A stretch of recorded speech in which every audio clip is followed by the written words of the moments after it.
What is up, Ravens flock? Huge shout out for your support for the 410 Sports Talk. James and Glenn are the best in the business. Make sure you go subscribe to their channel. Let's go Ravens. Big trust. Welcome in everybody to another episode, a sombering episode of 410 Sports Talk here. As a part of the Ravens flock, we feel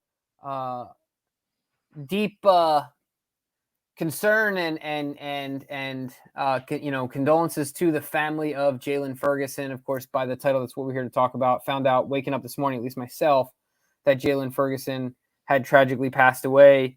So that's what we're here to talk about. Jaylon Ferguson, the like you said, Glenn, the teammate, the dad, the significant other, and just the person. Condolences and thoughts and prayers to his family. I'm sure it's been a wild ride for them. Yeah, I can't imagine. I mean, it's certainly not the news that anyone was expecting to see. I woke up at 7:30 this morning to the news on my phone, and apparently, according to, let's see, I'm reading an article written by Jamison Hensley of ESPN. Apparently, approximately 11:25 p.m. Tuesday night, Baltimore police responded to a home in the city where they found Jaylon Ferguson unresponsive, and he was being treated by medics. But he did not ever regain consciousness and was pronounced dead on the scene.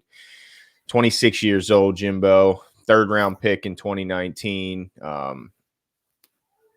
Just incredibly sad. I mean, you mentioned he's a father. He's got three young children that are now, of course, going to be growing up without their dad. And it's just heartbreaking. Anytime anyone passes is heartbreaking, but especially someone just turned 26 years old and has a family that is going to be left without him. It's just incredibly sad. Yeah, absolutely. It makes me think. I mean, he's born in 95. That's the same year as my little brother. And I look at my little brother as such a young person. It's still weird to me that he's having a kid of his own soon, because I still see him so young. Jaylon Ferguson being that same age is just shocking to me. And then, as spouses of our better halves ourselves, and as dads, like, man, you think about, because everyone that has a significant other and that has kids, you talk about those tough conversations, like what would happen if the worst does happen, right? Yeah. And they're just always terrible conversations, and so in that, like, there's no really good solution. Oh, this is my backup plan. Like, no, you know what I mean? You're with someone unconditionally. There's no backup plan. And so it's just really, I hope that, I'm sure she's a strong woman. I hope that she's able to get the support that she needs. I hope that the Ravens, and I'm sure the Ravens will support her in any way that they can. Yeah. And continue to do the right thing and support those kids. And like you said, all under 5 years old. And we have tough kids.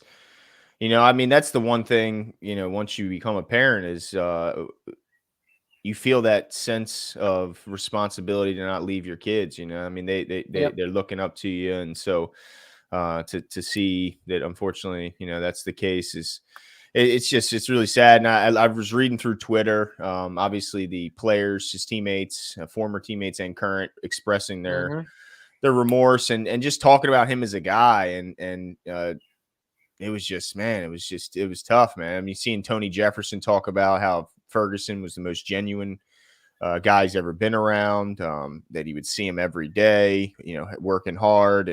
And those also in the outside linebacker room talked about the work, that they put in together and the fun they had while they were doing that work.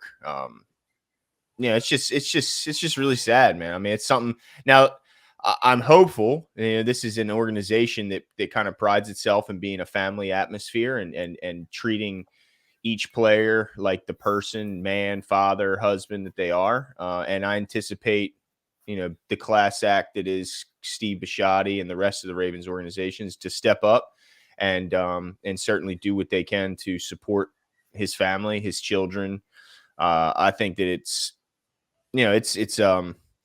something that they would do with pride, to step in and do what they can to help this young family. Cause man, I mean, that's a loss that it's tough. I mean, you have let's see, 2 daughters and a son, all under the age of 5. I mean, they're going to hopefully get some guidance and some help along the way from the Ravens organization through this tough time. Cause I couldn't even, it's like you said, Jimbo, it's something you think about very briefly, wow, what, you try and empathize, maybe you hear a story, you read, and you try and kind of empathize for a split second what that would feel like. And it's unimaginable. And you kind of try and push it immediately back out, because you don't even want to feel it for a split second. So I can't imagine the type of pain that's going through his family, the organization. I mean, these guys, you got to think, think about what you do at your job, at your company. I work with my coworkers. I see them more than I see my wife and son in a lot of ways, especially those who I work with very closely.